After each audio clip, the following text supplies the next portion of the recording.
PM Modi की अध्यक्षता में सीईसी की बैठक होने वाली है। राजस्थान के दावेदारों की किस्मत का फैसला होगा और सीईसी बैठक के बाद जारी हो जाएगी बीजेपी की दूसरी लिस्ट। ये बड़ी जानकारी आपको दे रहे हैं। मंगलवार को कोर ग्रुप की बैठक में सभी 159 सीटों पर चर्चा नहीं हुई थी, तो ये बड़ी जानकारी आपको दे रहे हैं। सीईसी बैठक के बाद प्रत्याशियों की सूची जारी होने की संभावना जताई जा रही है।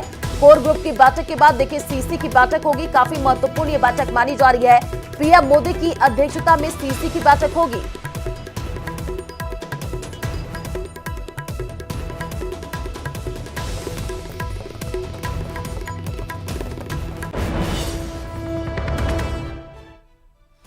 तो सीईसी बैठक के बाद देखिए प्रत्याशियों की सूची जारी होने की संभावना जताई जा रही है। दिल्ली से बड़ी जानकारी, कोर ग्रुप की बैठक के बाद सीईसी की बैठक, और ये बैठक काफी महत्वपूर्ण मानी जा रही है। प्रधानमंत्री नरेंद्र मोदी की अध्यक्षता में सीईसी की बैठक होनी है।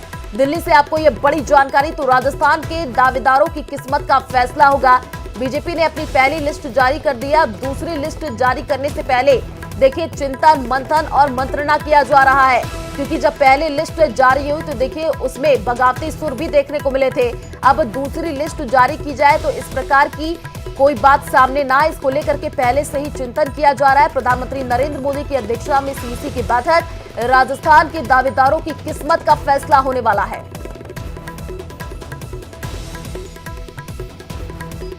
और ज्यादा जानकारी के लिए संवाददाता लखवीर हमारे साथ फोन लाइन पर जुड़ चुके हैं। लखवीर, सीईसी की बैठक के बाद ये कहा जा रहा है कि जो प्रत्याशियों की सूची है वो जारी कर दी जाएगी, क्या जानकारी? जी बिल्कुल, मंगलवार को भी भारतीय जनता पार्टी प्रदेश कोर ग्रुप की बैठक राष्ट्रीय अध्यक्ष जेपी नड्डा और गृह मंत्री अमित शाह की मौजूदगी में हुई। हालांकि उस दिन सभी 159 जो सीटें बाकी हैं फिलहाल उन पर चर्चा नहीं हो सकी, इसलिए आज फिर एक बार कोर ग्रुप की बैठक है और उस कोर ग्रुप की बैठक में तमाम सीटों पर मंथन किया जाएगा, फाइनल एक्सरसाइज की जाएगी, क्योंकि दूसरी सूची के लिए नाम सीईसी को सौंपे जाने हैं। ऐसे में तमाम तरीके की कवायद पूरी की जा रही है ताकि निर्विवाद चेहरे को टिकट दिया जाए, जिताऊ चेहरे को टिकट दिया जाए, ताकि टिकट वितरण के बाद किसी प्रकार का विरोध ना हो। क्योंकि पहली सूची जब भारतीय जनता पार्टी ने जारी की उसके बाद से जिस कदर विरोध की ज्वाला अब तक देखने को मिल रही है उससे कहीं ना कहीं भारतीय जनता पार्टी भी आहत है, क्योंकि बीजेपी को ऐसे उम्मीदवार या यूं कहें कि ऐसे प्रत्याशी चाहिए चुनावी मैदान में जो कि जिताऊ होने के साथ साथ टिकाऊ हो, लेकिन पार्टी कार्यकर्ता उनका स्वागत करें, किसी प्रकार का विरोध ना हो। इसलिए लगातार कई दौर का मंथन हो रहा है और आज भी फिर एक बार प्रदेश कोर ग्रुप बैठेगा, फाइनल एक्सरसाइज करेगा। उसके बाद सीईसी की बैठक होगी जब दूसरी सूची पर फाइनल मुहर लग जाएगी। तो अब ये कहा जा सकता है कि भारतीय जनता पार्टी की दूसरी सूची राजस्थान को लेकर आने में ज्यादा समय नहीं है। करीब 48 घंटे के बाद भारतीय जनता पार्टी राजस्थान को लेकर अपनी दूसरी सूची जारी कर देगी। तो कल सीईसी की बैठक प्रस्तावित है, कल सीईसी की बैठक होगी, उसके बाद से भारतीय जनता पार्टी किसी भी समय बिल्कुल लखवीर, अब प्रत्याशियों की दूसरी सूची भी जारी हो जाएगी। सभी की निगाहें उसी पर टिकी हुई हैं। आप नजर बना करके रखिए। शुक्रिया तमाम जानकारी साझा करने के लिए। तो कांग्रेस प्रदेश प्रभारी सुखजिंदर सिंह रंधावा का बयान सामने आया है। 1-2 दिन में आएगी कांग्रेस की बड़ी लिस्ट। आपको बता दें कि बीजेपी की लिस्ट से डबल लिस्ट होगी, ये उनकी तरफ से कहा गया है। प्रियंका गांधी की रैली के बाद ही ये लिस्ट आएगी। ये बड़ी जानकारी आपको दे रहे हैं। तो देखिए जल्द ही कांग्रेस की भी पहली लिस्ट आएगी और 1-2 दिन में कांग्रेस की बड़ी लिस्ट आने वाली है। सुखजिंदर सिंह रंधावा ने ये बयान दिया है। उन्होंने कहा कि बीजेपी की लिस्ट और भी ज्यादा देखिए जो आई थी पहले उससे भी बड़ी ये लिस्ट होने वाली है। 1-2 दिन में कांग्रेस की ये बड़ी लिस्ट आने वाली है।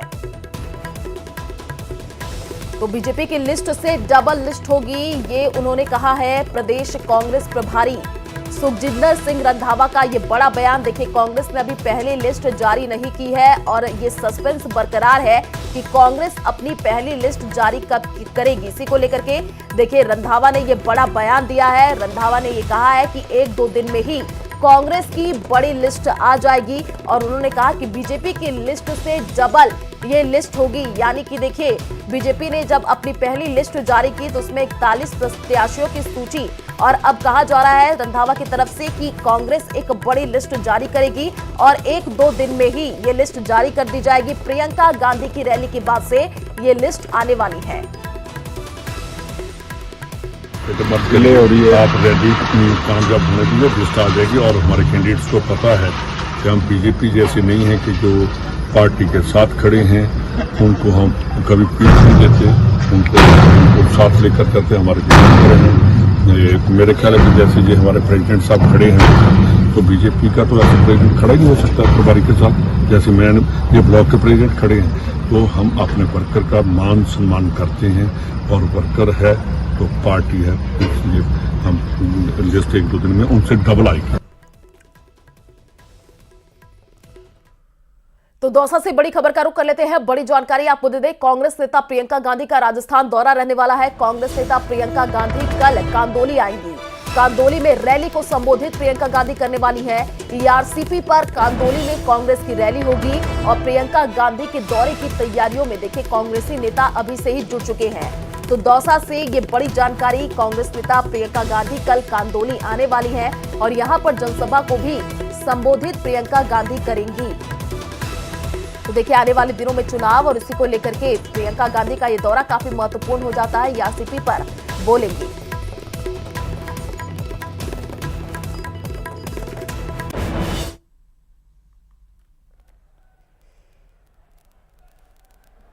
अखिल भारतीय कांग्रेस कमेटी की महामंत्री, हम सबकी नेता सम्माननीय प्रियंका गांधी जी राजस्थान के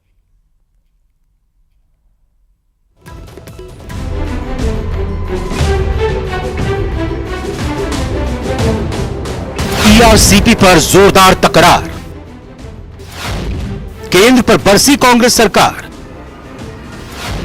केंद्र के इशारे पर सुप्रीम कोर्ट गई एमपी सरकार, चुनाव में प्रदेश की जनता देगी करारा जवाब। ईआरसीपी को लेकर पिछले 1.5 साल से केंद्र सरकार और बीजेपी पर हमलावर रही कांग्रेस अब इस मुद्दे को विधानसभा चुनाव में भी भरपूर भुना रही है। एक ओर जहां शीर्ष नेतृत्व इस मसले पर केंद्र सरकार को घेरने में जुटा है, वहीं दूसरी ओर प्रदेश सरकार के दिग्गज ईआरसीपी के बहाने केंद्र सरकार को कटघरे में खड़ा करने की कोशिश में जुटे हुए हैं। दौसा में चिकित्सा मंत्री प्रसादीलाल मीणा ने अपने चिर परिचित अंदाज में ईआरसीपी को लेकर केंद्र सरकार पर जमकर निशाना साधा। पूरी राजस्थान का एक ही मुद्दा है 2016 से ईआरसीपी, और ईआरसीपी की मोदी जी 2 बार घोषणा कर गए राजस्थान में आकर लोकसभा चुनाव से पहले, और उसको आज तक उन्होंने रोक रखा है। और हमारी सरकार ने ईआरसीपी के लिए कृत संकल्पित, हमारे मुख्यमंत्री जी इस ईआरसीपी को लागू करके रहेंगे। चिकित्सा मंत्री प्रसादीलाल मीणा ने आरोप लगाया कि मध्य प्रदेश की सरकार ने केंद्र सरकार के इशारे पर सुप्रीम कोर्ट में याचिका दाखिल की है, जबकि इस परियोजना को पूरा करना प्रदेश सरकार की प्रतिबद्धता है।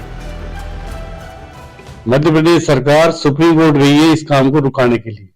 राजस्थान का ईआरसीपी प्रोजेक्ट जो है उसको रोका जाए, स्टे लेने के लिए याचिका दायर की है, और जो हम काम कर रहे हैं अभी ईआरसीपी पर 23,000 करोड़ लगा के, उसको रोकने के लिए उन्होंने वहां रिट दायर की है, और सुप्रीम कोर्ट में हमारी सरकार को हम भी वहां पर उसका क्रॉस करेंगे। दरअसल मध्य प्रदेश सरकार ने ईआरसीपी का काम रोकने की मांग करते हुए सुप्रीम कोर्ट में याचिका दाखिल की है। मध्य प्रदेश सरकार का तर्क है कि राजस्थान सरकार ने बिना मध्य प्रदेश सरकार की स्वीकृति लिए अपने स्तर पर ईआरसीपी का काम शुरू कर दिया है, और ऐसा करने से मध्य प्रदेश को उसके हक का पानी नहीं मिल सकेगा।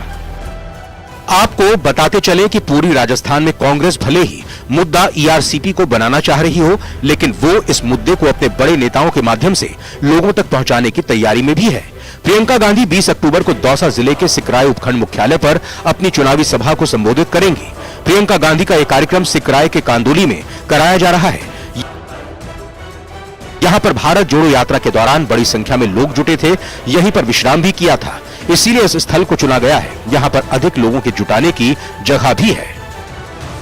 प्रियंका गांधी 20 तारीख को दौसा के कांदोली में आने वाली है। आप सामने जो तस्वीर देख पा रहे हो, ये बड़ा डोम लगाया जा रहा है, कुर्सियां आ चुकी हैं, 50,000 कुर्सियों के बैठने की व्यवस्था की जा रही है।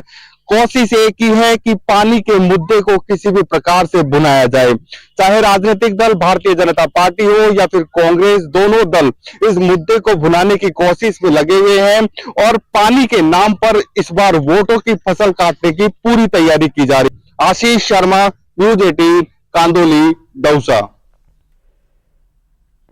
तो जयपुर से बड़ी खबर का रुख कर लेते हैं। आपको बता दें कि आरपीए के सरकारी क्वार्टर में महिला कांस्टेबल पर जानलेवा हमला हुआ है। निर्भया स्क्वाड की महिला कांस्टेबल पर चाकू से हमला किया गया है और चाकू से हमले में कांस्टेबल के गले पर गहरी चोट आई।